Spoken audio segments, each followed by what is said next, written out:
नमस्कार दोस्तों, आज हम अध्याय रचनाएं का भाग 4 पढ़ने वाले हैं। हमने हमारी पिछली वीडियो में पढ़ा था रेखाखंड का विभाजन प्रकार 3। आज के इस वीडियो में हम पढ़ेंगे किसी वृत्त पर स्पर्श की रचना। तो चलिए आगे बढ़ते हैं और शुरू करते हैं हम हमारा आज का भाग। आज के इस वीडियो में हम सीखेंगे कि यदि बिंदु वृत्त के बाहर स्थित है तो इस बिंदु से वृत्त पर दो स्पर्श रेखाएं खींची जा सकती हैं और हम आज यही सीखेंगे कि किस तरह हम इन स्पर्श रेखाओं को खींचते हैं। तो हमारी रचना है एक वृत्त के बाहर स्थित एक बिंदु से उस पर स्पर्श रेखाओं की रचना करना। तो आइए जानते हैं हम कि किस प्रकार से हम यह रचना करते हैं। यहाँ पर हमें एक वृत्त दिया गया है जिसका केंद्र O है तथा इसके बाहर एक बिंदु P दिए हुए है। हमें P से वृत्त पर दोनों स्पर्श रेखाएं खींचनी है। ये देखिए, ये है एक वृत्त जिसका केंद्र O है और इसके बाहर एक बिंदु दिया गया है, बिंदु P। चलिए बढ़ते हैं हम इस प्रकार की रचना के चरण की ओर। सबसे पहला जो हमारा चरण होगा वो होगा पीओ को मिलाइए और इसे समद्विभाजित करिए। चलिए सबसे पहले हम P और O को मिलाते हैं। ये हमने मिलाया P और O को और फिर हम इसे समद्विभाजित करेंगे। समद्विभाजित करना आपने अपनी पिछली कक्षा में सीखा होगा। समद्विभाजित हम कुछ इस प्रकार से करते हैं। तो ये हमने PU को समद्विभाजित किया और यहाँ पर हमने मान लिया है कि PU का मध्य बिंदु M है। इसके बाद हमारी रचना का जो अगला चरण होगा वो होगा M को केंद्र मानकर तथा MO त्रिज्या लेकर एक वृत्त खींचिए। यहाँ पर हम मान ले रहे हैं कि M हमारा सेंटर है अर्थात केंद्र है और हमारी त्रिज्या जो है वो है MO। तो चलिए अब हम त्रिज्या MO लेकर एक वृत्त खींचते हैं। ये हमने खींचा त्रिज्या MO लेकर एक वृत्त और यहाँ पर हमने मान लिया है कि यह हमारे दिए गए वृत्त को Q और R पर प्रतिच्छेद कर रही है, कुछ इस प्रकार से। इसके बाद हमारे रचना का जो अगला चरण है वो है P को Q तथा R से मिलाइए। तो चलिए अब हम मिलाते हैं P को Q और R से। ये हमने मिलाया P को Q और R से। जब आप P को Q और R से मिला देंगे तो आपको प्राप्त हो रहा होगा कि स्पर्श रेखाएं आपने खींच ली है और यही PQ और PR हमारी दो अभिष्ट स्पर्श रेखाएं हैं। तो चलिए अब हम जानते हैं कि किस प्रकार हमें इस रचना से स्पर्श रेखाएं प्राप्त हुई हैं। अब हम O और Q को मिलाएंगे। ये हमने मिलाया O और Q को।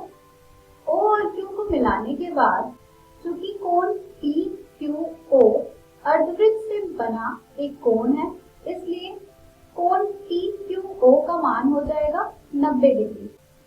और अगर कोण PQO बराबर हो जाएगा 90 डिग्री का तो यहाँ से हम कह सकते हैं कि PQ लंब है OQ पर। और ऐसा हम इसलिए कह सकते हैं क्योंकि कोण PQ बराबर है 90 डिग्री के। अब जब कोण PQ लंब हो गया है OQ पर तो यहाँ से हम कह सकते हैं कि OQ दिए गए वृत्त की त्रिज्या है, इसलिए PQ वृत्त की स्पर्श रेखा होगी। और इसी प्रकार से हम PR के लिए भी कह सकते हैं कि PR भी वृत्त की स्पर्श रेखा होगी। तो इसका औचित्य देखने के बाद हम कह सकते हैं कि PQ और PR ही इस वृत्त की स्पर्श रेखाएं हैं। चलिए अब हम बढ़ते हैं इस प्रकार के एक प्रश्न की ओर। हमारा दिया गया प्रश्न है 6 सेंटीमीटर त्रिज्या का एक वृत्त खींचिए। केंद्र से 10 सेंटीमीटर दूर स्थित एक बिंदु से वृत्त पर स्पर्श रेखा युग्म की रचना कीजिए और उनकी लंबाइयां मापिए।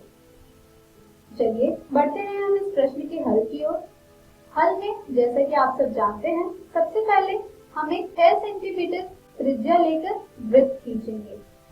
तो चलिए सबसे पहले हम 6 सेंटीमीटर त्रिज्या लेकर एक वृत्त खींचते हैं।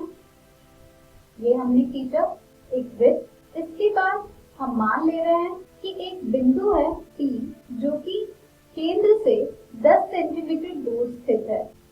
इसके बाद हमारी रचना का जो अगला चरण होता है वो होगा कि P O को मिलाइए। ये हमने मिलाया P और O को। इसके बाद इसे समविभाजित कीजिए। तो चलिए अब हम समविभाजित करते हैं P O को। ये हमने समविभाजित किया PO को और यहाँ पर हमने यह मान लिया है कि PO का मध्य बिंदु M है।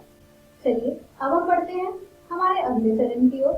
हमारा अगला चरण कहता है M को केंद्र मानकर तथा MO त्रिज्या लेकर एक वृत्त खींचिए। तो चलिए अब हम MO त्रिज्या लेकर एक वृत्त खींचते हैं। ये हमने खींचा एक वृत्त MO त्रिज्या लेकर।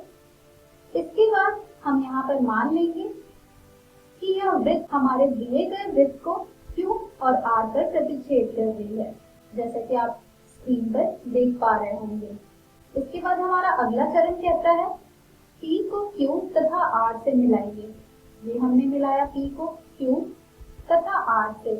जब हम P को मिलाएंगे Q तथा R से तो आप देख पा रहे होंगे कि यही PQ और PR हमारी दो स्पर्श रेखाएं हैं। और इस तरह हमने दिए गए प्रश्न की रचना की, जिसमें हमें केंद्र से 10 मीटर दूर स्थित एक बिंदु से वृत्त पर स्पर्श रेखा युग्म की रचना करनी थी। अब आप पटरी का प्रयोग करके इनकी लंबाइयां ज्ञात कर सकते हैं। तो इस तरह हमने हमारे दिए गए प्रश्न की रचना की। इस प्रकार के और भी प्रश्न आपको आपकी NCERT पुस्तक में मिल जाएंगे, जिन्हें आप जरूर हल करें। आज के इस वीडियो में हमने सीखा किसी वृत्त पर स्पर्श की रचना। हम हमारे अगले वीडियो में जानेंगे प्रैक्टिस क्वेश्चंस। धन्यवाद।